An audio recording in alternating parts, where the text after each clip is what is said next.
bottom of the intermediate steering shaft has an 11 millimeter bolt right here, and there's a 13 millimeter bolt up on the top right here.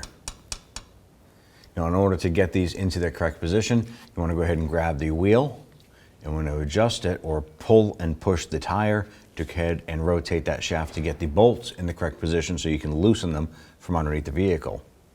So we want to go ahead and remove these bolts, but before we remove the intermediate shaft, we want to go up top in the cab of the vehicle, center the steering wheel, and lock it in place.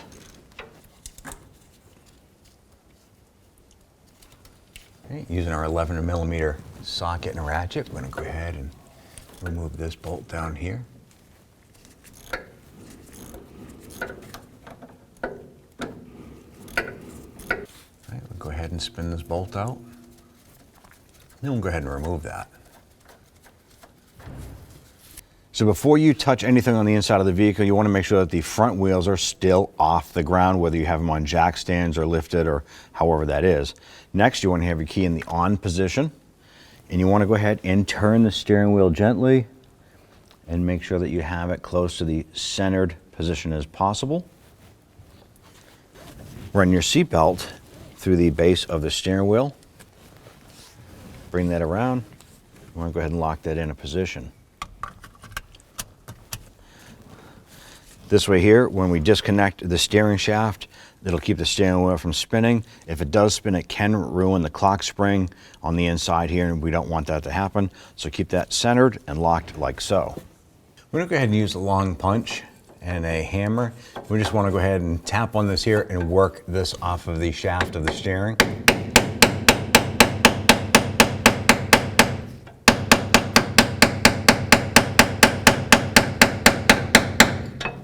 You can see this is all wet. We did soak this in rust penetrant, something you highly want to do.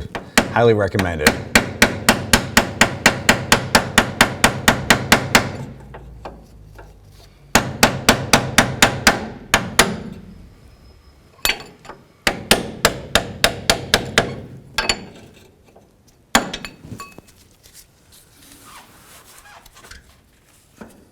Now we're going to use a long extension here and put it right on the back of the shaft right here. You can use a long pry bar, a long screwdriver, whatever you have.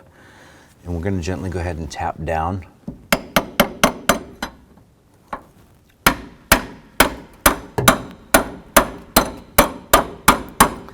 And we're going to go ahead and pull that shaft completely out.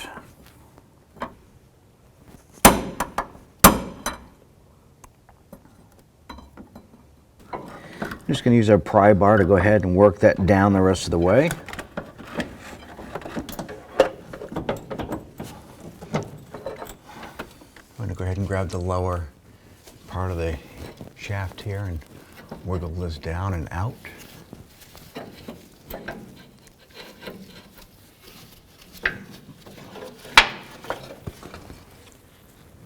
On the top of our shaft here, there is a little tab, and when you put this up, it's going to fit into a C channel, and this tab faces towards the top.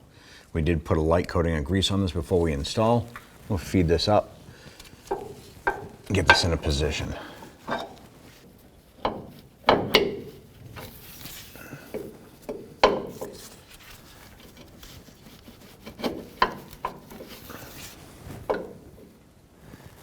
And once you have the upper shaft put in, and go ahead and line up the lower portion of the shaft here.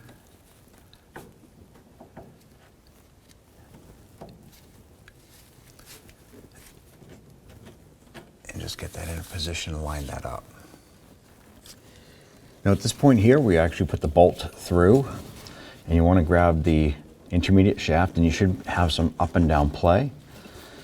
And we'll move that around. We're going to go ahead and get this bolt started. So as you go to tighten up this bolt, I want to make sure that the shaft is in its correct position. Have it all the way up. I'm going to go ahead and snug this down.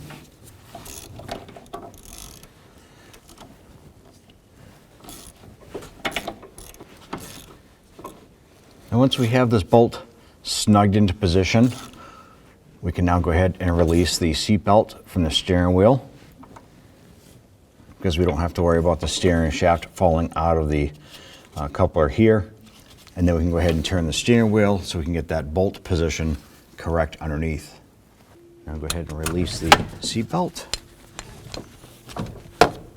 So we went ahead and we turned the wheels to position this coupler here so we could get our bolt in. We did put some blue Loctite on there. So we're just gonna get that lined up.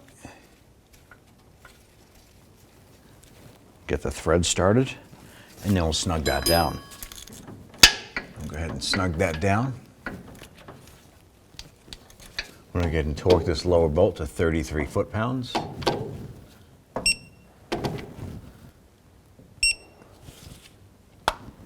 I'm going to go ahead and torque the upper bolt to 17 foot-pounds.